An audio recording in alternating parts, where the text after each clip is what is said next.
Bonjour à tous, je suis Lévesque Leclerc, votre analyste pour benjaminvestor.be. Voici la mise à jour en vidéo de mon avis concernant les indices boursiers. Alors, analyse qui se fera pour la semaine du 18 septembre sur le CAC 40, le DAX et le SP500. Information habituelle sur les risques, le marché comporte des risques de perte n'est pas adapté à tous les profils d'investisseurs, c'est à vous d'évaluer vos propres risques. Moi je ne suis pas là pour vous conseiller dans vos opérations dans le cadre de cette vidéo. Je vous conseille d'utiliser des comptes ou des mots afin d'établir et tester vos stratégies. Ma stratégie à moi c'est l'analyse des impulsions, technique d'analyse qui utilise différents outils que j'utilise déjà depuis un bon moment, qui est rapporté, vous voyez, pourcentage dans le premier semestre 2017 et technique d'analyse que je peux également vous enseigner. Toutes les infos sont en fin de vidéo. Alors, commençons par le CAC 40. Et bien, le CAC 40, je vous avais signalé la semaine dernière, dans la dernière vidéo, le potentiel sortie du trend qu'il fallait surveiller. Eh bien, c'était chose faite dès lundi. Dès lundi, on a une belle accélération qui nous a sorti du trend. Et je vous avais dit, si on sort du trend, on va rapidement essayer d'aller rejoindre les 5243 points. Eh bien, c'est le test qui s'est fait toute cette semaine. On avait, même vendredi, on est allé faire un point haut vers 5232 points.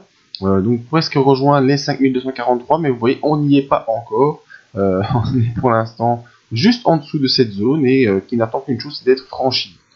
Au niveau des indicateurs, le MACD est passé au-dessus de 0, pas de souci. Le RSI revient jouer au-dessus des 60, c'est une bonne chose. Maintenant, il faudra voir s'il va pas avoir une petite temporisation qui va se faire. Temporisation dans quel sens? Eh bien, deux possibilités, comme à l'accoutumée, je vous mets deux scénarios. Le premier scénario, c'est une petite latéralisation. Voilà, 2-3 jours de latéralisation pour ensuite connaître une accélération. Ça, c'est premier possible scénario, le temps que la M20 revienne de se balader du côté du cours. Vous savez que le cours ne peut pas rester très longtemps éloigné de la M20. Donc, première possibilité, cette latéralisation en va une accélération. C'est pas le scénario que je privilégie le plus, si vous allez voir ensuite pourquoi. Le scénario privilégié, c'est plutôt une accélération au-dessus des 5243 points. Donc pour la semaine prochaine, moi, j'aurais plus tendance à avoir ce genre de réaction. Pourquoi? Eh bien, allons faire un tour du côté des indices pour essayer de trouver des explications complémentaires. Alors, le DAX, la semaine dernière, on a vu cette grosse bougie d'accélération qui était venue se taper sur les 12 300 points. Je vous avais dit là, plusieurs scénarios possibles. Premier scénario, un retour vers la M20 avant une accélération. Deuxième scénario, accélération directe en direction des 12 537. Eh bien, c'est ce scénario qui a été choisi. On n'a pas eu droit au pullback. Dès lundi, on a fortement accéléré et on est venu s'installer sur la zone de résistance des 12 537. Les 12 537 points ont été ralliés en une seule semaine. Le scénario aussi qu'on avait envisagé, c'est bel et bien réalisé. Maintenant, qu'est-ce qu'on attend? Eh bien, vous voyez, même chose, possibilité d'une poursuite de latéralisation ou à nouveau une accélération. Et là, prochain objectif aussi, 12 838 points. Au niveau des indicateurs, toujours notre MACD bien au-dessus de 0. Notre non-croisement MACD nous a bien aidé. Vous voyez que depuis ça, on a eu une forte accélération de MACD. Non-croisement qui s'est passé ici. Donc on avait tout le temps de se placer pour profiter de cette opportunité. Au niveau du RSI également, on est au-dessus des 60. Donc tout ça est très bon pour la suite. Maintenant, qu'est-ce qui se passe sur le SP500? Alors que cette fin de semaine a été plutôt sans tendance, que ce soit sur le DAX que sur le CAC. Vous voyez... on a fait ici un petit peu un danger sur le CAC, c'est une bougie en haute vague, c'est-à-dire un petit corps avec des ombres hautes et des ombres basses assez importantes. On est également en plein milieu de la séance de la veille, donc tout ça c'est des potentiels retournements baissiers qui se présentent, mais voyons ce qui se passe du côté du SP500 avant de tirer de conclusion.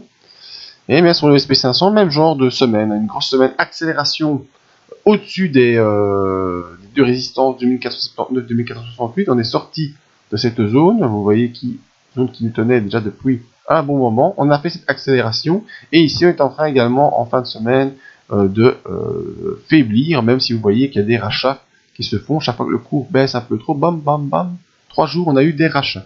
Au niveau des indicateurs, même configuration, MACD et RSI. Donc qu'est-ce qu'il faut envisager maintenant sur ces différents indices? Eh bien, au vu de toutes ces configurations, il semblerait que ce genre de petits mouvements serait à envisager. c'est-à-dire un jour ou deux de pullback,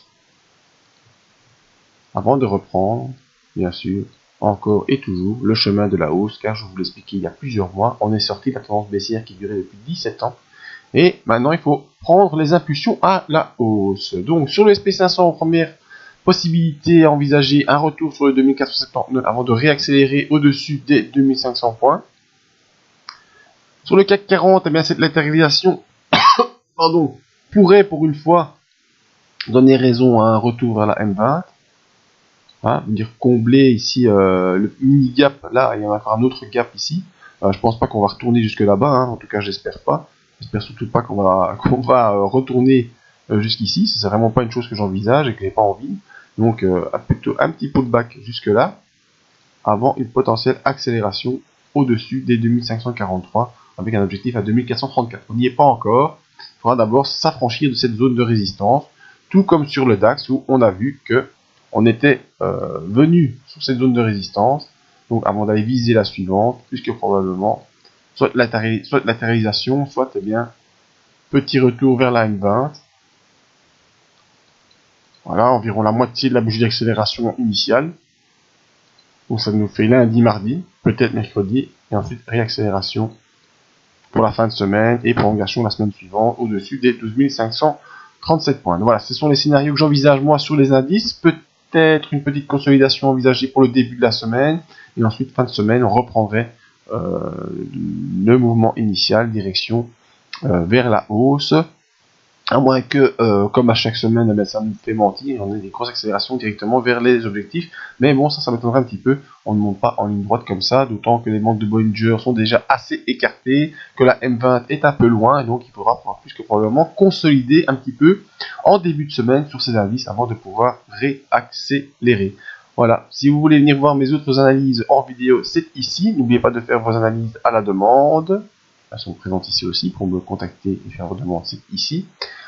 Qu'est-ce que je peux encore vous parler? Eh bien, la zone membre qui fonctionne très bien depuis déjà le début de l'année, il n'y a pas de souci. Et on a des promos pour que vous puissiez nous rejoindre jusqu'à la fin de l'année. Le plus important, c'est de venir vous inscrire à la mailing list ici en bas de page. Ainsi, vous recevrez toutes nos news et même parfois des alertes complètement gratuites. Voilà, merci à tous, à tout bientôt.